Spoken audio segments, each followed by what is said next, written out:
и вот просто от фонаря. Давай я привезу люстры. А оптимист я построил, вот 32 года мне было, я открылся. Ну, честно говоря, здесь был пустырь. Пустырь такой с камышами. И вокруг, вот здесь деревяшка была, деревянный домик, там, в общем, просто вот такие халупы стояли одноэтажные. А у меня тупо кончились деньги.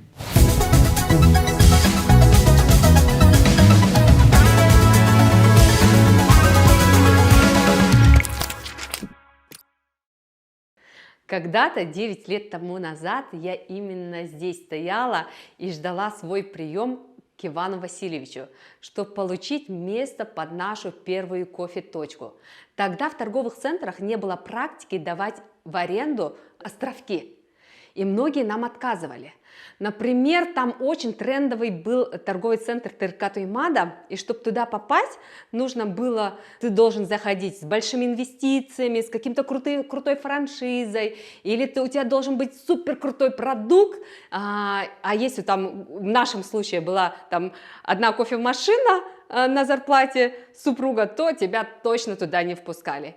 И именно здесь мы получили наш первый договор аренды для старта.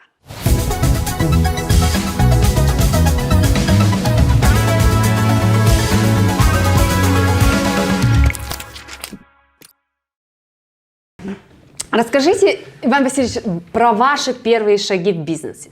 Да, вы же пионер вообще, ну, то есть первое поколение предпринимателей, это были вы.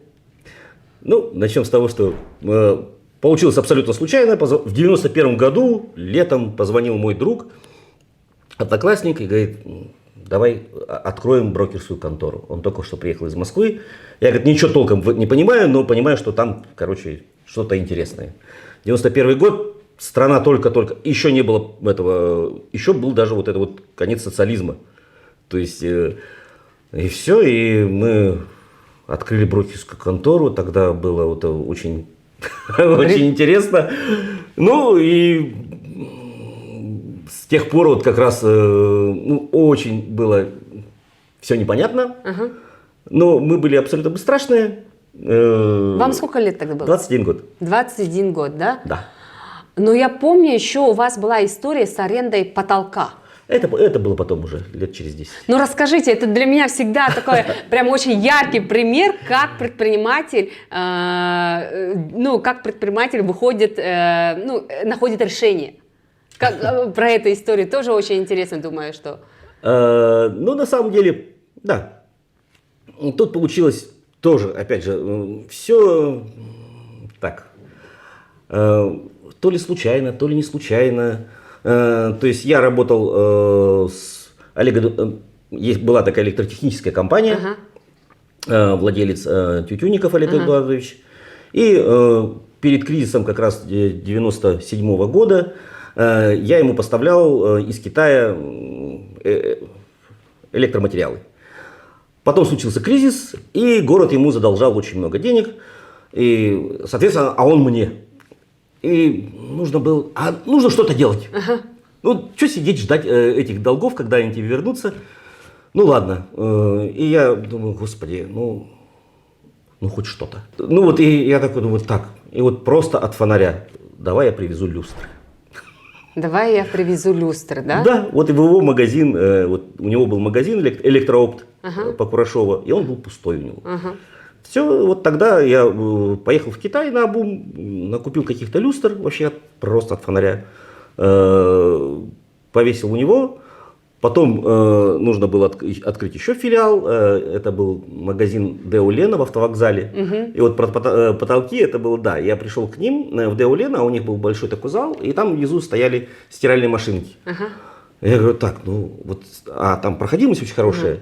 Я говорю, ну вот стиралки тут занимают, а потолок-то у вас как бы бесплатный. Ну и договорились за какую-то очень такую смешную как бы аренду. Я у них арендовал потолок, платил аренду, и получалось, что в принципе и мне приятно, и им выгодно. В общем, было очень здорово. То есть получается, это какой путь? В 91-м вы начинаете брокерский клуб, брокерская контора. Она просуществовала буквально до 92 года, потом там наше правительство изменило налогообложение. закрыли, потом мы уже торговали потом и спиртом «Рояль», и продуктами в районы возили, там тушенка, сгущенка. Потом обнулились. Потом я ушел вообще обнулился, все, ноль, ничего нету. Так, конечно, бывает. Бизнес. Бывает, ага. И зашла соседка через стенку, просто там поболтать. Она работала на винзаводе. Он говорит, ну что сидишь, давай к нам снабженцем. Я пошел туда снабженцем. Это был 93-й год. Пошли в найм, то есть, да? Просто, да.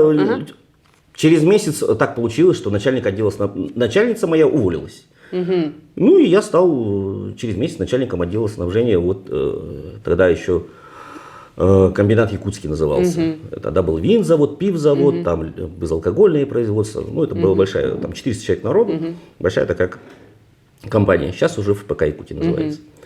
Вот. Год там проработал. И в итоге у меня диплом, кстати, Кемеровский технологический институт пищевой промышленности, кафедра брожения. О, вообще-то работали... Дипломная работа водка. Вот. Это вот такая вот... Благодаря этому, как говорится, месту работы закончил такой вот институт. А потом меня позвали, ну так получилось, смотрит, там, меня позвали в авиакомпанию Якутия. Возглавить отдел международного туризма авиакомпании Якутия. Ну так получилось... Отдел уже существовал, но руководитель, там несчастный случай произошел, руководитель заболел. И нужно было возглавить. Все, меня поставили, и вот, как говорится, они летали в Турцию, они летали в Корею регулярно, это чартерные рейсы были из Якутии. И я там типа новый начальник, и вот нужно было что-то новое открывать, и как раз первый рейс был Харбин, потом еще раз был Харбин прямой рейс. А потом после этого я поехал, туристы говорят, тогда были шоп-туры эти. Да. Вот, и туристы все говорят, Харбин, конечно, хорошо, но Пекин это вообще. Типа, и я вот полетел сам в Пекин, договаривался с аэропортом на прием вот этих чартерных рейсов, на прием туристов. Все, и мы сделали, полгода отлетали туда, в Пекин, или год. Где-то в Пекин отлетали, а потом уже пошел прямой рейс уже. Вот, а так вот чартерные рейсы, а потом авиакомпания Якутия закрылась. То есть на основании ее ликвидировали, и потом стала, вернее, авиакомпания Якутия, на Саха-Авиа была. Сейчас авиакомпания Якутия, перепутал я. Вот, была национальная авиакомпания Саха-Авиа. Его ликвидировали. И потом на основе ее сделали авиакомпанию Якутия. Да. Ну, я уже оттуда ушел на вольные хлеба. То есть вы, получается, в какой-то период стали руководителем, да, в компаниях, да, то есть это, получается, хозрасчетные компании, хозрасчетные компании нашей республики, да, и потом вы увидели вот эти, то есть окно в Китай, да. Правильно могу так сказать, да? Да.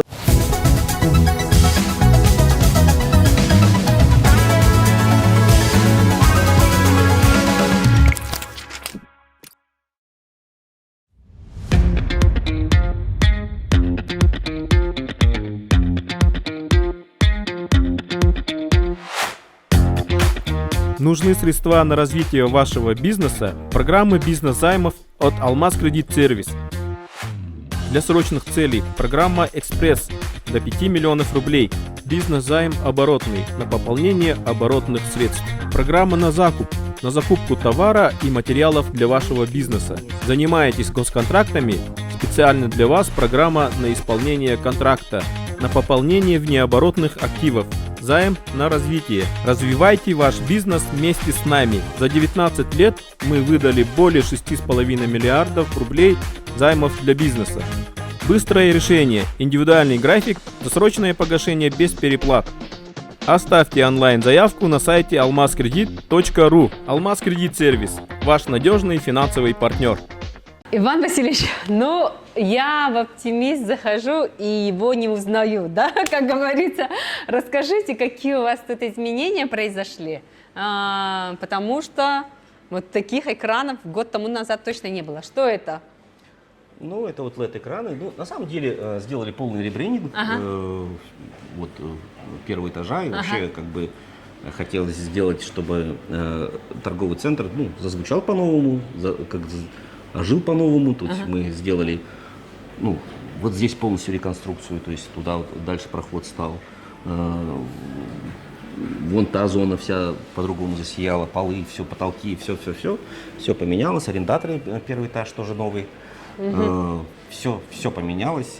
Очень хороший наши местные дизайнеры Саргалана. Мы ей очень благодарны. Все очень красиво. Это уже третья лестница. Это третья лестница? Да, то есть был один мрамор, потом второй был. Сейчас вот это уже третий мрамор. Ну, постоянно что-то вот делаем, меняем. Да.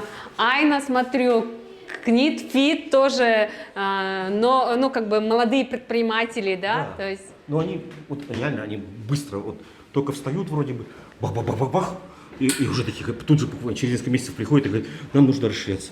Площадь побольше, да? Ну, опять же, если все занято, я говорю, я очень хочу, я рад за вас, но, а я куда, все же стоят. Все точно так же хотят расширяться. Фабрика, да, тоже же молодые предприниматели, да, девочки, да. Я знаю, что вот. Вот буквально как вот заходят и через там, полгода все, они уже хотят расширяться. Расширяться, да? Ну, радует, конечно, что они развиваются, то есть у них все хорошо. Вот даже вот на этой площади был, забыл я, посуда. Тоже. Гармоника. Да, гармоника. Вот они только встали, потом резко начали расширяться, потом уже все, они не помещаются. Ну, извините, ну, и они перешли в другой какой-то, ну, на большую площадь. Да. Ну, ладно. Вот, это, ну, на самом деле, это же очень хорошо быть опорой, стартом для начинающих. То есть вы не боитесь молодых, безопытных предпринимателей? Нет, безопытных совсем безопытных, знаете... Чуть-чуть это, да? Нужен все-таки опыт, потому что совсем без опыта им тяжело. Ну то есть все равно какой-то такой бэкграунд нужен, да? Да, процент все равно у них есть выживание. Все равно же, даже вот если мы говорим про брокерскую контору, потом продукты, да, потом вы вернулись в найм, и все равно вот этот порыв предпринимательства, он все равно хотел выйти. Ну, я параллельно все равно всегда что-то создавал. То есть даже когда работал допустим, на должностях, все равно что-то там... Пытался делать? Да, потому что, что там, 25 лет, энергии море. Как говорится, я уже был женатый, то есть мы поженились в 91 году. Свадьбу, кстати, играл на свои деньги, там уже в 92 году у меня уже была машина своя, тогда по тем временам Волга, это вообще все, что сейчас там, я не знаю, Бентли, наверное. Потом квартира, в общем, то есть 22 года у меня уже была квартира, машина. И сам заработал? Да. Вот. А оптимист я построил, вот 32 года мне было, я открылся. 32 года торговый центр «Оптимист» построил. Да. Ребята, это что? В этом квартале это было первое каменное здание. Первое каменное здание. Давайте перейдем к большим таким шагам, да, то есть такие мостки. То есть получается, уходим, Саха-Авиа, дальше что происходит? Вот, после Сахавия я стал просто предпринимателем, и я вот начал возить. Ой, господи, я что только не возил. Вот эти первые китайские двери, вот эти железные, ну вот, которые сейчас у нас двери. Самым первым притащил вот в Якутск, ну там тоже очень смешной такой момент. Расскажите. Ну это вообще. В тот момент в ковровом центре стояли такие двери, они стоили там 45 тысяч. Я привез китайские, ну, конечно, там они там с твердого металла, все такое. Я привез китайские вот эти вот, которые сейчас везде стоят. И у меня себестоимость вышла там 5,5 тысяч. 45, 5,5. Ну, это Китай. С Китая было выгодно, поэтому и торговый центр строили. Я такой думаю, ну что жадничать, поставил по 15 тысяч. То есть, в 3 раза, нормально. Ну, 3 раза дешевле, чем в ковровом центре. Нет. И в 3 раза дешевле, чем ковровый. Да. Ну, я накрутил в 3 раза. И накрутил 3 раза. Да. Дальше. Поставил, люди смотрят, что-то дешево. Что за жестянка такая, все такое. Я такой, ну ладно, поставил 18. Смотрят, о, нормально. Поднял цену уже? Да, потому что, то есть, когда в 3 раза дешевле, не внушает доверия. Ага, есть такое. Я тоже, когда слишком там такая цена низкая, да, ты уже начинаешь сомневаться. Так. А я такой думаю, ну я в 3 раза накрутил, ну куда больше-то? Ага, ну ладно, 18. Мне уже это, как бы, ну реально неудобно. И сразу раскупили? Да, начали, ну а потом уже, потом тот же уже ковровый, они просто привезли вообще там, ну то есть у них выходит там себестоимость тоже 5 тысяч, они поставили по 8 рублей, по 8 тысяч. То есть уже И мне конкуренция пошла, и да? мне стало уже неинтересно. Ага. Что-то, то есть, И переиграл товар. да, ну на самом деле в то время с Китая было, ну, очень весело. То есть умножал просто на 5. На 5, да? То есть... Да, меньше неинтересно. Ага. А как вы вообще в Китай ездили? Вот здесь тоже мне интересно. То есть был английский язык, или как вы этих поставщиков находили? Это тоже такая интересная тема. Ну, конечно, мы здесь про торговый центр будем больше разговаривать, но просто хочется вот, увидеть эти первые шаги, как происходило. Было все очень просто, на самом деле. Вот ничего не боишься, едешь, грубо говоря, там на месте разберемся. То есть ты прилетаешь в Пекин, выходишь с аэропорта, и что дальше? Нет. Когда в Пекин, я тогда же возил группы, там у нас была принимающая сторона, там были переводчики и все такое. Ну, а наши туристы, которые, шоп-туристы, они шли в Пекине тогда там большой был рынок, Ебало, и там как-то общались, и там свой сленг, нормально. То есть они просто приезжали, шли на рынок, договаривались, закупали и привозили, продавали. Вот когда я был в турфирме, я обеспечивал как раз транспортировку до Якутска. Их товаров, да? Да. И ты увидел вот этот как бы путь торговли, да, Да. получается? А сам куда ездил? Потом, когда ездил? Потом ездил после Пекина, то есть я из Пекина вот как раз для электрокомпании возил, да. А потом возил, город такой есть, многие начинающие предприниматели знают, Суйфинхэ. Это приграничный город на севере Китая, такой городок чисто торговый. Я там сначала брал оптовиков, а потом уже перешел уже на юг Китая, город Гуджэнь, это рядом с Гуанчжоу, специализированный город, там 20 тысяч фабрик, люстр, уже оттуда напрямую. Ну, давайте перейдем к торговому центру «Оптимист». Расскажите, как вы построили этот торговый центр в 32 года? Просто мне очень интересно. Ну вот, на самом деле, благодаря все тому же Олегу Эдуардовичу, мы хорошо с ним дружили. И я ему возил вот эти вот кабеля там туда-сюда. Электротовары, да? Электротовары. И он такой говорит, он очень хотел заниматься строительством. У него была электротехническая компания, то есть они занимались электрикой. Но понемножку, вот у него уже был магазин, самый первый магазин Бенетон. И у него были небольшие такие объекты, он начинал строить, он очень, скажем так, революционный предприниматель. Да.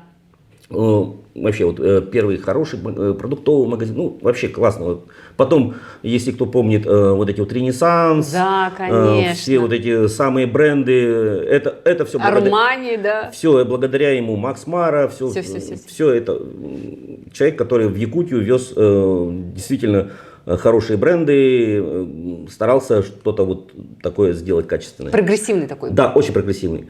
И он мне говорит, у меня было 3 магазина в городе, вот я у него торговал, потом в Део Лена. Део Лена в потолок арендовал, да? Да, и у меня был свой магазин под Черяево, магазин «Свет», небольшой такой магазинчик, вот. И он говорит, а давайте построю магазин, что ты тут Ходишь, мыкаешься, да? Ходишь, мыкаешься, ага. И вот, мол, типа, вот есть участок, вот здесь ну, честно говоря, здесь был пустырь. Пустырь такой с камышами. И вокруг вот здесь деревяшка была, деревянный домик, там, в общем, просто вот такие халупы стояли одноэтажные. Через дорогу тоже все деревяшки были. Ни одного, тут даже ни канализации, ничего не было в этом квартале. Сзади был вообще просто там что-то болотина какая-то жуткая. Ну, так я посмотрел, ну, думаю, ну ладно. Все, мы официально купили на торгах этот участок. Ага, и у меня, я так примерно посчитал, ну, опять же, хорошо, что вот иногда бывает, люди ошибаются.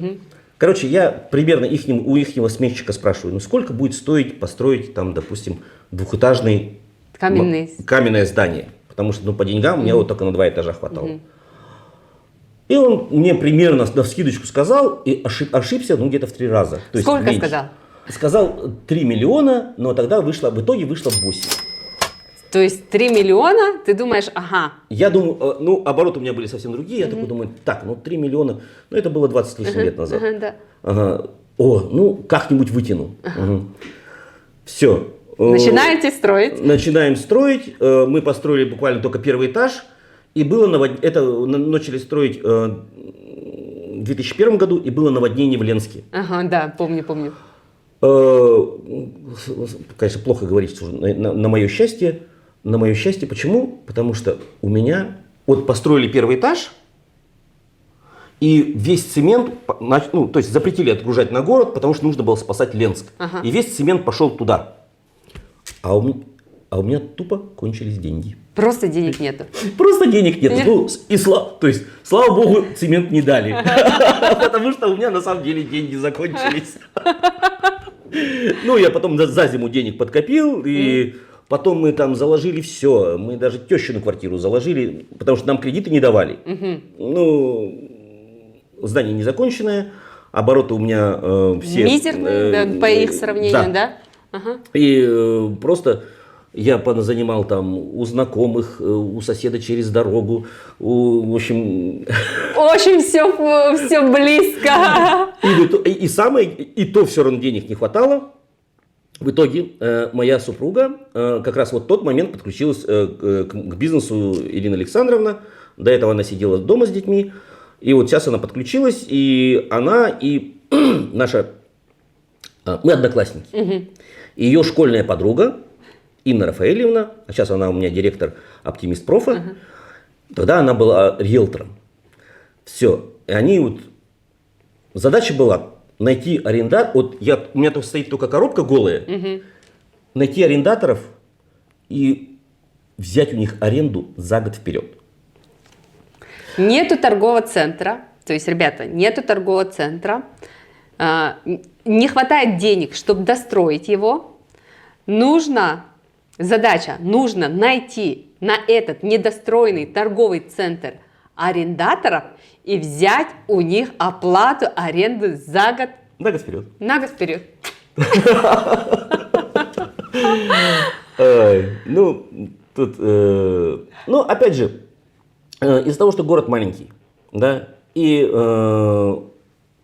действительно до этого я работал, ну, скажем так, работал честно. Да. И поэтому, когда, ну, люди же там наводят справки, все нормально. Прозрачный человек трудится, да, то есть семья, дети никуда не убежит. Да, и благодаря этому как раз Наталья Николаевна, был магазин «Забава», вот она первая пришла, ее брат был мой знакомый, и он такой говорит, о, нормальный парень.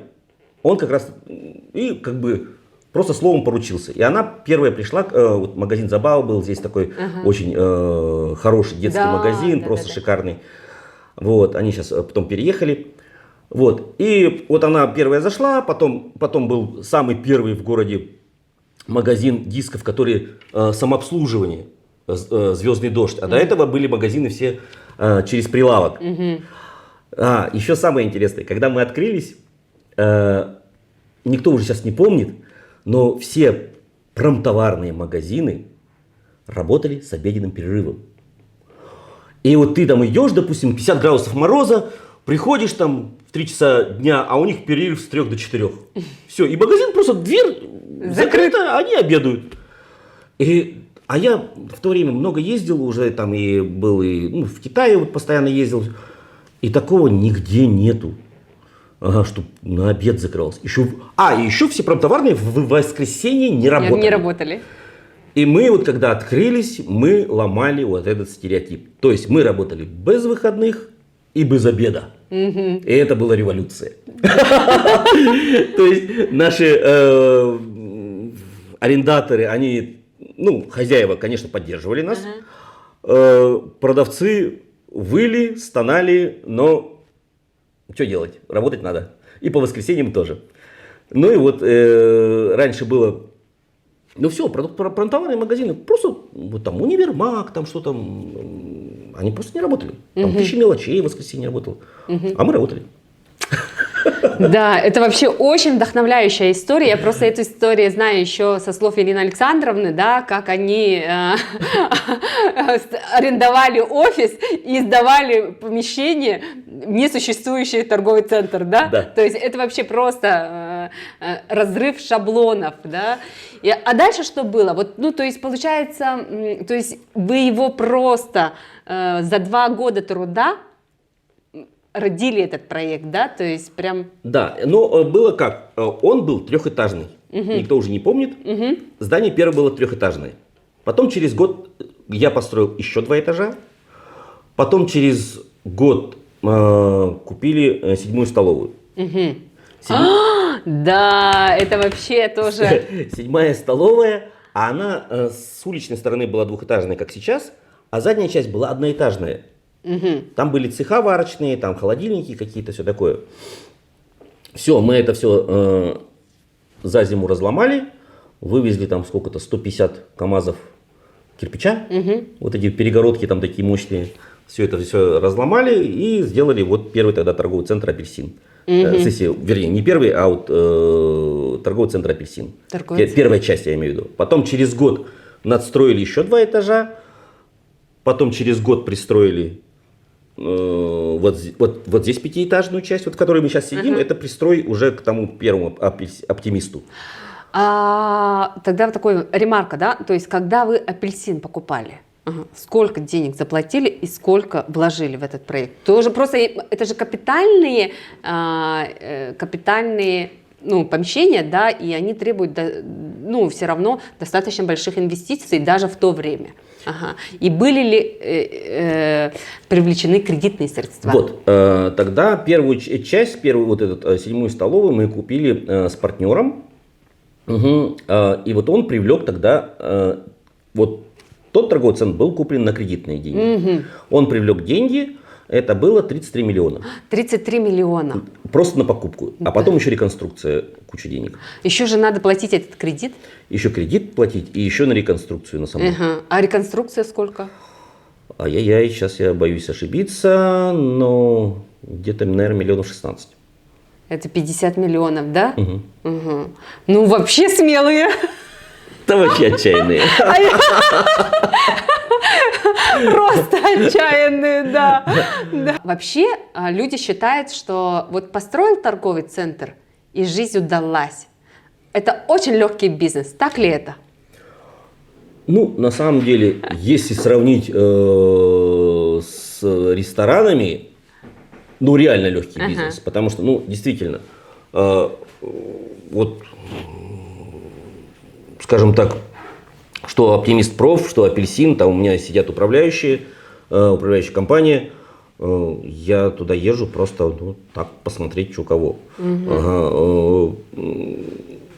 Я не загружен. То есть таких торговых центров можно иметь, как говорится, неограниченное количество, и ты будешь, в принципе, по рукам, то есть не будешь в операционке завязан. Да, это и есть пассивный доход.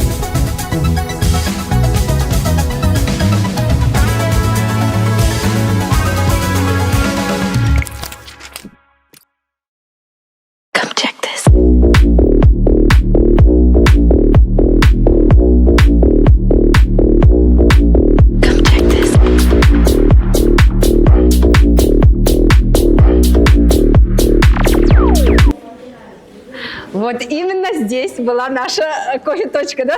Точно. Точно. Да. Ну, получается, вот апельсин – это вот первая столовая же, да? Вот, Да. которая была куплена. А что пристроено? Так, короче, сама столовая была вот до этой стены, До этой стены. да, а дальше уже были цеха. Ага. Вот, пристроено у нас, мы надстроили вот над этой частью 2 этажа. Мгм. То есть 3 этажа стало? Да, стало 3 Ага. этажа, и потом уже последующие построили еще 5 этажей. Вот мы сейчас пройдем. Когда вы строили, вы проект заказывали, что, как это все происходило? Это все как стройка с нуля.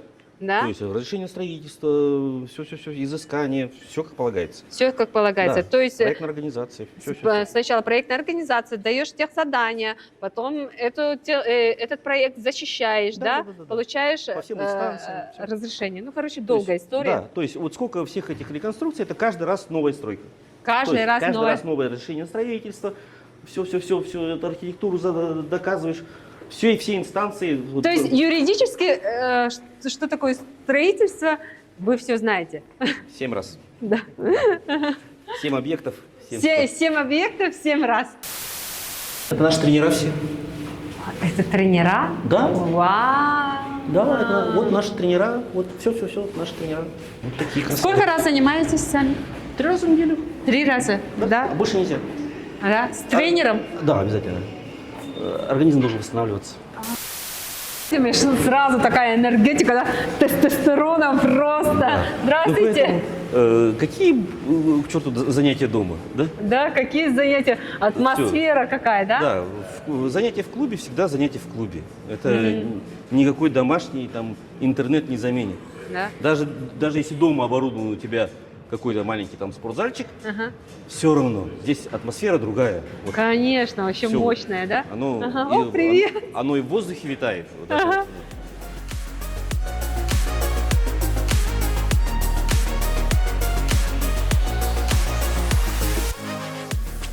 Нет, ну это классно, что у нас в Якутске вообще такой здоровый образ жизни начинает быть таким актуальным, модным, да, и много у нас залов спортивных, да, прикольно. Мгм. Ну, на самом деле, народ подтягивается. То есть, и у нас даже статистика такая, что люди, ну, мы смотрим все равно, как часто они посещают, стали чаще посещать. Даже вот на один абонемент они, допустим, было один тот же человек, в прошлом году, допустим, за год было определенное количество посещений, в этом году практически без пропусков, допустим. Все, прямо люди втягиваются конкретно. Скоро, наверное, начну я тоже заниматься спортом. Обязательно. Будешь чувствовать себя просто замечательно. А если боксом займешься, скажешь, так, чек-лист не выполнен, вот смотри, получишь. Да. И главное, чтобы они знали, что ты ходишь. Такие силовые тоже есть, да? Обязательно, Ну, да, да, то есть да, вот да, эти да. бокс, Да, да? у нас есть и как раз и девушка-тренер, женщина-тренер, причем тайский бокс и все такое. Да? Да. А сколько стоил вот этот проект? Кредит был 25 миллионов, еще своих 5, ну 30 миллионов. 30 миллионов, да? Мгм. Ну и понравился этот Да, такой бизнес, да? На самом деле у нас очень хорошо получилось, и в этой сети, это федеральная сеть, крупнейшая, Мгм. XFIT называется. На тот момент они делились XFIT, FitStudio, то есть какая-то у них такая была политика. Вот, мы самые первые в их сети открылись, во-первых, в заявленную дату, и на момент открытия у нас уже было проплаченных 600 абонементов. То есть 600, то есть мы вот как в день открытия, в 7 утра, как мы открылись, все, у нас уже было 600 проплаченных абонементов. Там сразу уже было на момент открытия у нас там на 4 миллиона у нас тогда проданных абонементов. И с тех пор мы вот все нон-стопом уже работаем уже 6 лет. 6 лет. Вот. Ну и последние работники ушли в 5 утра, заканчивали там последние кабинки, докручивали в 5 утра, уборщицы после них помыли А что, ночью полы. тоже занимались? Ну, там, как всегда, все это бывает, какие-то задержки. Ага. На самом деле мы этот проект сделали за 2 месяца. За 2 месяца.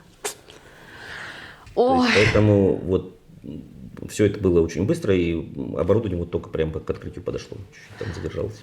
Но помимо этого у вас еще в портфеле розничный бизнес. Розницей занимается, то есть у меня были галереи Света, Евросвет, Версаль, вот эти 3 магазина. Я их в прошлом, вот последний магазин галереи Света я в прошлом году закрыл. Вот.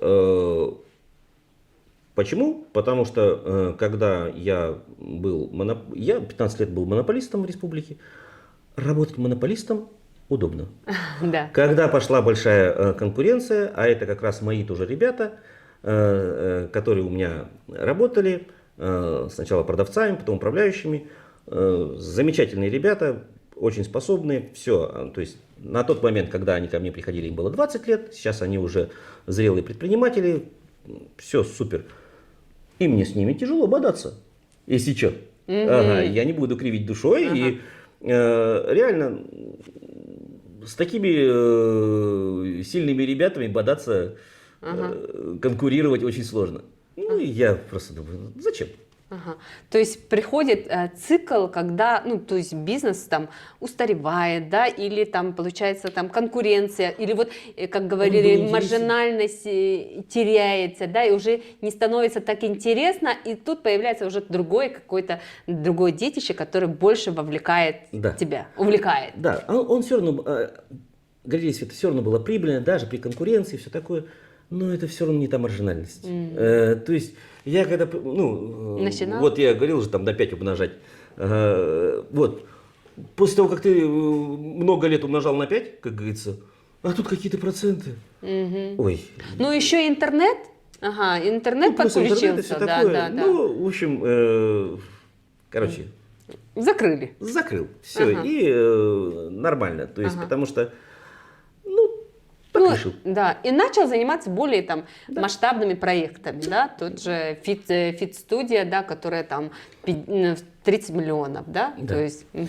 Вот, ну и супруга занимается розницей, вот у него там магазины Коламбия, Элис, Инканта, там, Калиста, в общем, Brands to Go, в общем, вот это ее команда, ее розница, она этим занимается. То есть вы как бы друг другу не лезете? Нет. Да? Нет. Да. Все, это чисто ее кухня. Это чисто ее кухня, а вообще деньги? Тоже? Все, да, ее расчетный счет. Да, то есть все отдельно, да? Да. Все с этим строго. Но мне кажется, очень такой вдохновляющий разговор получился, Иван Васильевич. И, наверное, последний вопрос, который я бы задала сегодня, да, ваш совет начинающим предпринимателям. Начинающим предпринимателям, во-первых, ничего не бояться, учиться. На самом деле, учиться у других успешных предпринимателей. То есть читать там того же Генри Форда, читать и всех остальных создателей, там Ричард Брэнсон, то есть великих людей, которые создали бизнес с нуля. Глупо придумывать что-то, если это уже придумано. Мы просто пользуемся. Мы же не изобретаем телефон, каждый свой.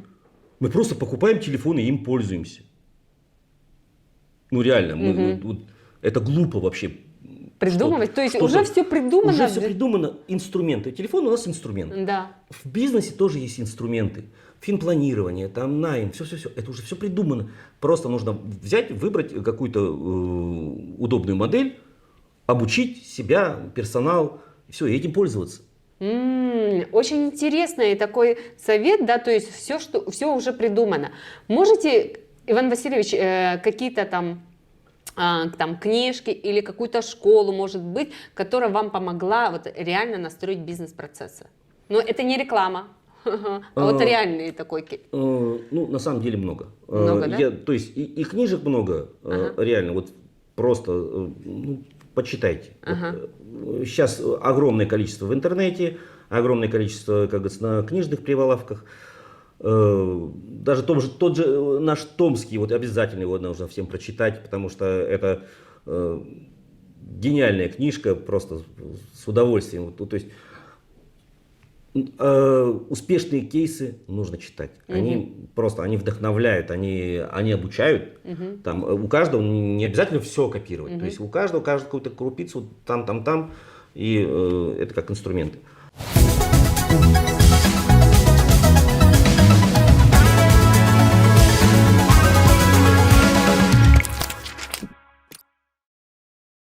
Ага, да. Не, ну опять же, у тебя есть, допустим, вот прям мечта, там вот что-то ты делала, там какой-то, ну, допустим, вспомни свой первый проект.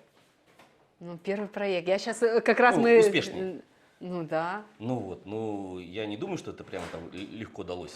Конечно, это просто. Я даже помню такой, мы открыли шашлыков, ага, и я говорю, мечтаю, там приехал этот Алгасчета пригласила, да, и вот весь обряд делаем, и потом мы сидим, общаемся, и она говорит, это будет, ну как бы еще будет много ресторанов, говорит. Я такая сижу, думаю внутри, какие много ресторанов. Если бы вы видели, как мы этот проект родили, там все кредитные карточки минус, везде все минус, и столько займов. Говорю, какие еще проекты? То есть, представляете? А потом реально так происходит, что ресторанов становится много. Вот, и как бы, прежде чем, как говорится, вот, о чем ты же мечтаешь, ты просто вспоминаешь вот этот момент, когда ты открылась наконец-то, и вот оно все заработало. Кайфово. Вообще, Вот. просто. И вот это вот, как говорится... Но как ты делала? Это вообще-то, как было, это выходил из зоны вот комфорта. А вот без этого кайфа не будет. Без этого кайфа. Это все, что вот как вот на вершину, вот кто-то поднимается на вершину, да, он преодолевает вот там вот этот путь, вот это вот там все вот эти сложности там с дыханием, там с морозом, там все такое. Все, он поднялся, и у него счастье. И тут же, допустим, приземляется вертолет такой на эту вершину. И тут другой чувак такой там выходит. Я не понял, что ерунда какая-то, блин, гора, ну и чё? Ага, чё ты сюда полз? Ага, ну ладно, я поехал. Хоп, сел опять на вертолет, улетел. Допустим, Кайфа нету, да? Кайфа нету. Весь кайф-то вот как раз, то есть вот два человека, один шел сам там, допустим, да, другой просто туда прилетел. Все, у этого ценности нет. А ты кайфуешь на той же точке. Вот, поэтому наше счастье, что мы имеем возможность кайфовать вот так.